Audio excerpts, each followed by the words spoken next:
The next speaker I'm going to introduce, Roza Salih, is one of the SNP's activists here in the city, and was also the first refugee, someone from a refugee background, to stand to become an MSP in Scotland, and she's a well-known activist in lots of different campaigns. So please give a warm welcome now to Roza Salih.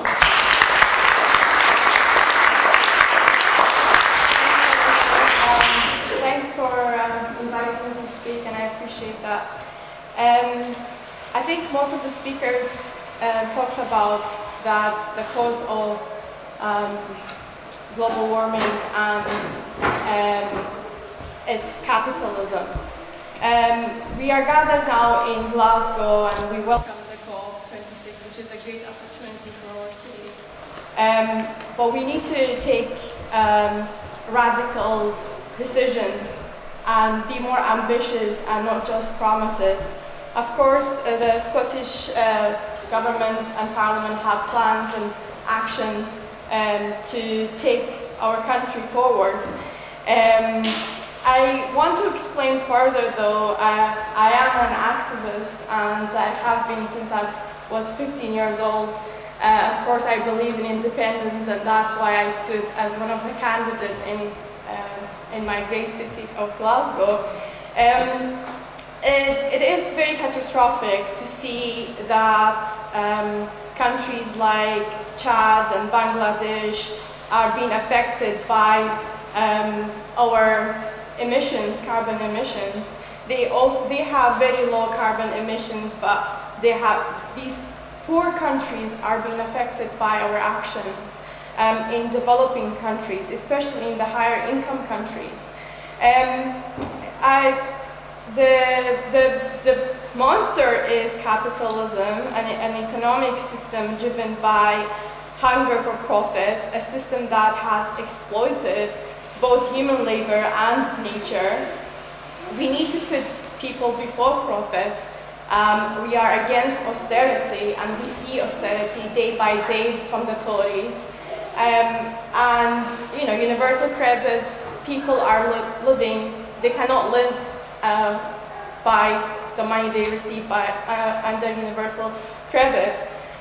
And the scale of the problem and the roots of climate crisis is inequality and poverty, and the climate crisis is basically affecting this. We also see many refugees leaving their countries because of war, and investing in shipbuilding for war and renewal of Trident. These are all interlinked together. We can't just talk about changing the climate, helping the environment and forgetting these issues. These are big issues. And most of these countries are very rich in oil, and we need to know that. Burning coal, oil, gas is responsible for almost 80% of our carbon emissions since the Industrial Revolution. This is not something new. We are talking about the climate change, but this is not something new. Just 100 private companies are responsible for 2/3 of all greenhouse gases since the mid-19th centuries. So really, in the 1950, a Swedish physician, Stephen Arvinus, sorry if I don't pronounce his name, but he warned burning fossil fuels back then that, will raise global temperature, but this was ignored and denied by big fossil corporations. Let's name them, why not? BP and Shell, who are now buying exhibition spaces in Glasgow. These are fossil fuel, they are hypocrites and criminals returning to the scene of their crimes. They are the big cooperatives who've profited from working class people, from our environment, who've affected our lives and our future generation.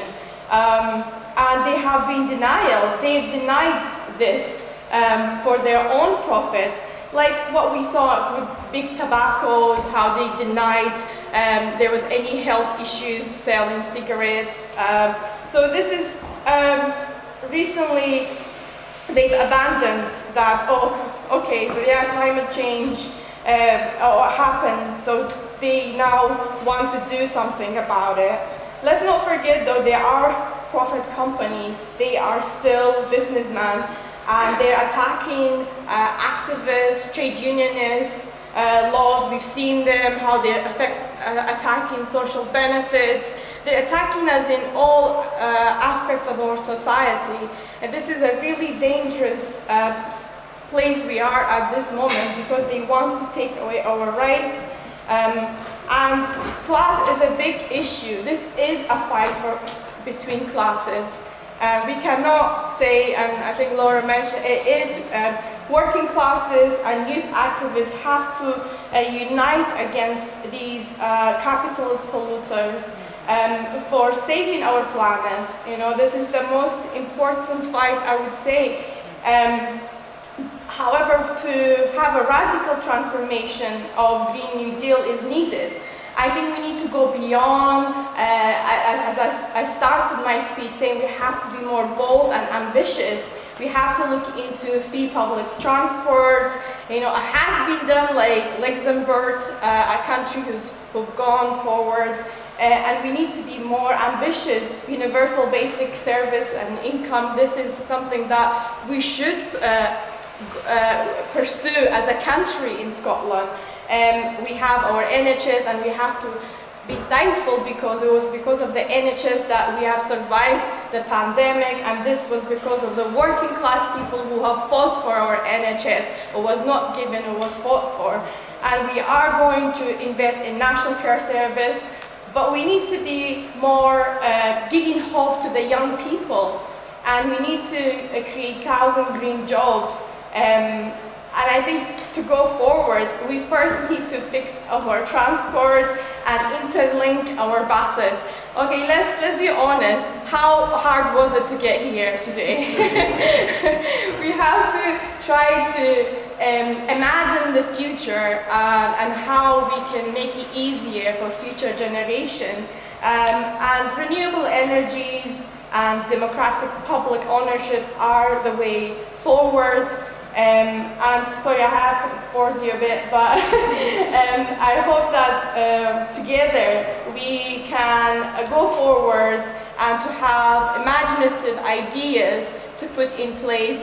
As a country, I believe we can do that in Scotland, and we can push our government to be more radical. We've already have put onshore wind, which is the most cost-effective forms of bringing a net zero economy and transition, and I hope that we have more bold ideas to go forward.